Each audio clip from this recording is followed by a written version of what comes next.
နန်းတွင်မိတ်ကဆီယာမကသူမကိုမတက်ဖို့အတွက်မိဖုရားကြီးကိုတောင်းပန်နေတယ်။ဒါပေမဲ့မိဖုရားကြီးကဒေါသတကြီးနဲ့သူမကိုခေါ်ထုတ်သွားခိုင်းတာပါ။တခြားမိတ်ကဆီယာမတွေလည်းဘာမှမပြောနိုင်မင်းနဲ့အတန်တိတ်နေရပါတယ်။လူဟောင်းကောင်မလေးကလူသေးဖြစ်တဲ့အာရဲကိုနောက်ဖေးရည်တွင်းမှာမိတ်ကဆီယာမအလောင်းတွေအများကြီးရှိတယ်ဆိုတာပြောပြတယ်။ဒါကြောင့်မိဖုရားကြီးကိုဘယ်တော့မှမိတ်ကမလိမ့်ပေးစေမိဖို့အတွက်တတိပေးပါတယ်။တကယ်တော့မိဖုရားကြီးဟာမင်းကြီးထက်အသက်အများကြီးကြီးတာပါ။သူမဟာမှန်ထဲမှာဦးမင်းနေတဲ့မျက်နှာကိုကြည့်ပြီးစိတ်ဓာတ်ကျနေတယ်။သူမရဲ့ပုံစံကြောင့်မင်းကြီးသူမကိုပြစ်သွားမှစိုးရိမ်ပူပန်နေတာပါ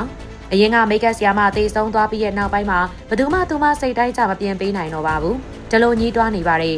အာရဲကမကြောက်မလန့်နဲ့သူမလိမ့်ပေးမယ်ဆိုပြီးတော့ထားပြောလိုက်တာပါ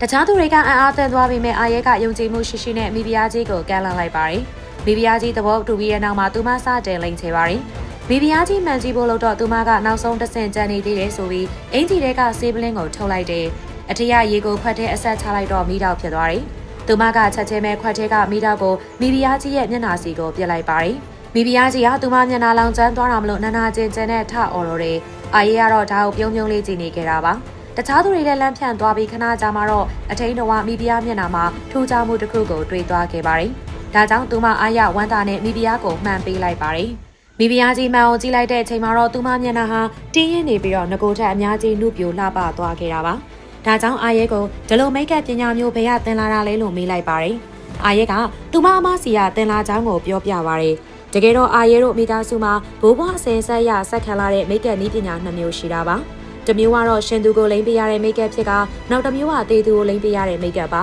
။တေသူကိုလိမ့်ရတဲ့မိတ်ကပ်ကိုတော့ယူရဲမိတ်ကပ်လို့ခေါ်ပါတယ်။တေဆုံးသူတွေမြေမြုပ်တဲ့အခါမှာလှလှပပနဲ့ဖြစ်နေအောင်လို့အဲ့ဒီမိတ်ကပ်ကိုလိမ့်ပေးရတာပါ။ဒလိထုံးစံရယူရဲမိတ်ကပ်ကိုရှင်သူစီလိမ့်ပေးလို့မရပါဘူး။လိမ့်ပေးလိုက်တဲ့အခါမှာငကိုထက်နှုတ်ပြိုသွားပြီမဲ့လို့ဒီနောက်မှာကြောက်စရာကောင်းတာရှိနေပါသေးတယ်။အရာကတော့အလင်းခင်ရတဲ့သူဟာတဖြည်းဖြည်းနဲ့လူသေးကောင်းလုံးပုတ်တိုးဆွေးမြေသွားမှာပါ။အာရဲငငယ်တုန်းကတခြားသူတွေကိုယူရဲမိတ်ကပ်လိမ့်ပေးမိလို့အမေရထပ်မလို့ဖို့အတွက်စူပါတယ်။အမကနန်းတွင်းမှာမိတ်ကပ်ဆီယာမအနေနဲ့ဝင်ရတော့မှမလို့အာရဲကိုပတ်စံတွေပေးခဲ့တာပါ။အာရဲကြီးလာတဲ့ခါကျရင်လည်းနန်းတွင်းမှာပြန်စုံကြမယ်လို့ပြောရင်းနဲ့မျက်ရည်တွေနဲ့နှုတ်ဆက်ခဲ့ပါတော့တယ်။အမဖြစ်သူနန်းတွင်ရောက်တဲ့အခါမှာတော့သူမဟာမိဖုရားကြီးရဲ့ပင်နိုင်မိတ်ကပ်ဆီယာမဖြစ်လာခဲ့ပါတယ်။နေတွေကြပြီးတော့မိဖုရားကြီးကယူရဲမိတ်ကပ်လိမ့်ပေးဖို့အမိန်ပေးပါတယ်။အမကဒါဟာနတ်ဖုရားကိုစံကြံတာမလို့အပြစ်ပေးခရလိုက်မယ်ဆိုပြီးတော့ညှင်းဆိုခဲ့တာပါ။မိဖုရားကြီးကဒေါသထွက်ပြီးအစေခံတွေနဲ့သူမကိုနှိပ်စက်ခိုင်းပါတော့တယ်။ဘလောက်ပဲနှိပ်စက်